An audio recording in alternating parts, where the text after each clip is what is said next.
As much as we'd like it, you know, we can't always have a great day. There are going to be days when things go wrong, whether we like it or not. The key to life, though, is how you handle those days. Do you let it get right on top of you? Or do you take steps that help you overcome the problems that you've got and get on with your day? That's what I want to talk about in this video. If you're here for the first time, my name is James. I've been doing YouTube a couple of years now, and what I talk about are ways in which we can overcome stuff and give you a bit of encouragement as you move forward. I know I'm not immune to having a bad day. Like you probably, I've had loads of them. But how do you overcome them? Because it's very easy to have a pity party and actually not do anything about the problem that you've got going on that day and just let it get on top of you, which doesn't do you or anyone else any good. I've written some notes, just little ideas that I've come up when I was thinking about this for a video. Well, the first thing you can always do is deal with it. Everything that causes you a bad day usually has something that you can do about it. If it's a problem, you can deal with it. If it's an argument, you can sort it. But if you can't do much about it on the here and now, what you can do is develop a good attitude and get on with your day and think about how you'll deal with it later. What you mustn't do is allow it to ruin the day completely and take over your day and help you to become morose. I know this. I've done it too, don't worry. And so that's the first thing you can do. The second thing you can do is do what I'm doing now if you can possibly do it. And that's get out and have a walk. Because when you go for a walk, what it sometimes does, it clears your mind. It gives you time to think in a more calm way than if you sat at a desk going over and over it, or if you're dwelling on it at home.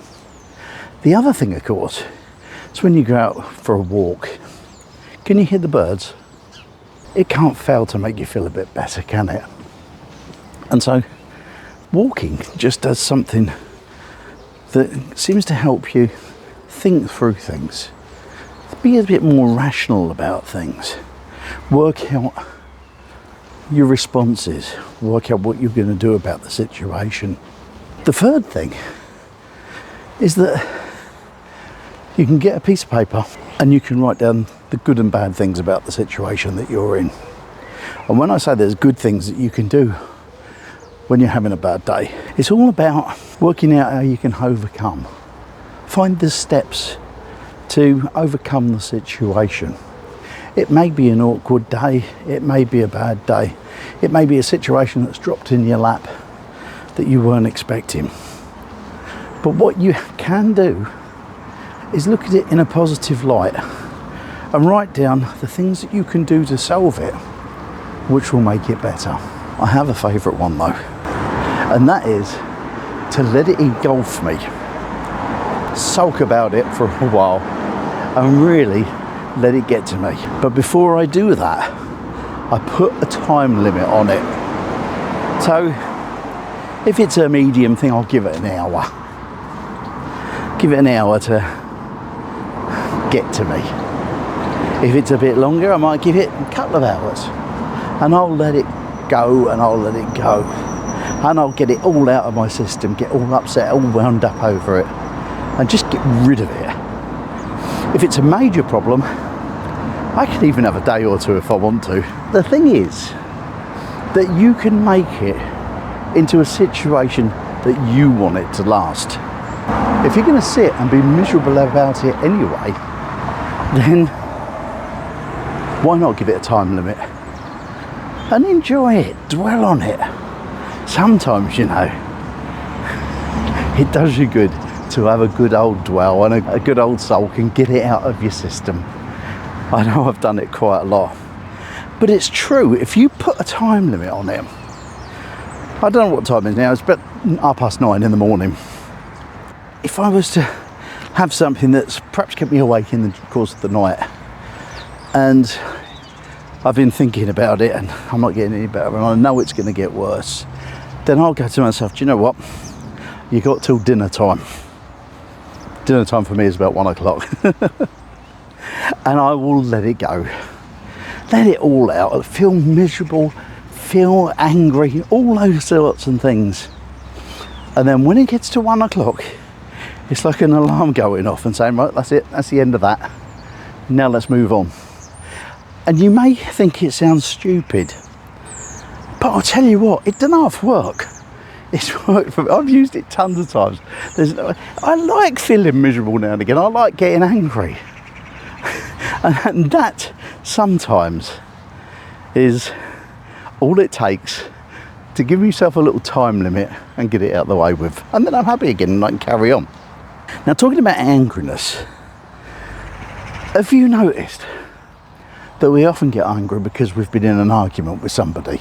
And have you noticed how often those arguments have started with tiny little picky things that really aren't important? And then you start to row and it gets bigger and bigger and bigger and you argue all the more for it. So often it never gets you anywhere, does it?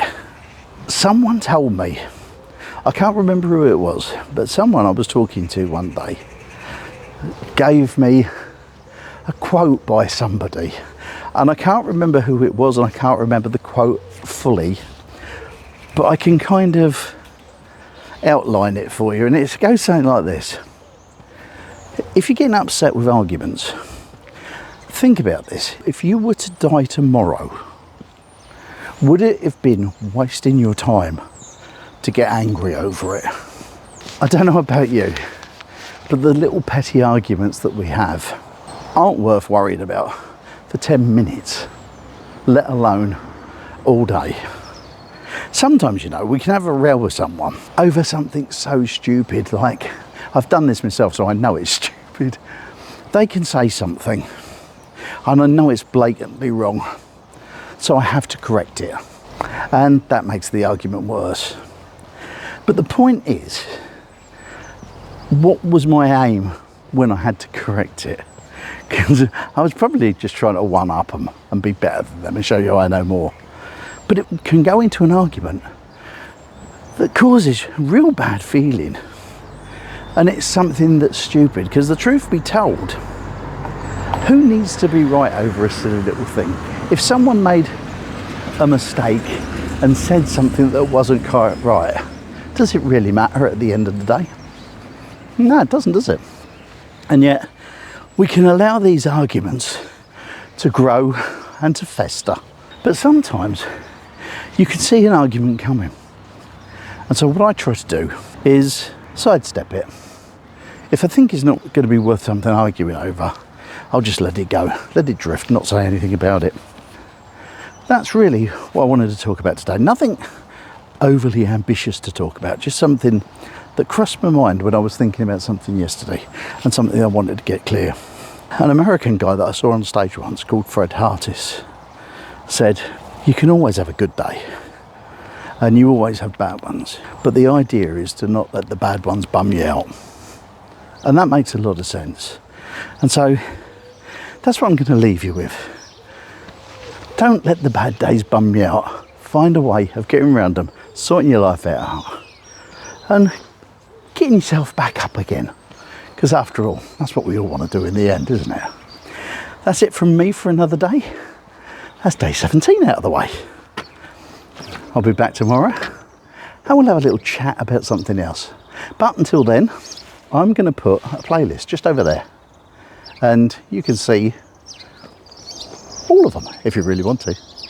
I'll catch you tomorrow. Bye.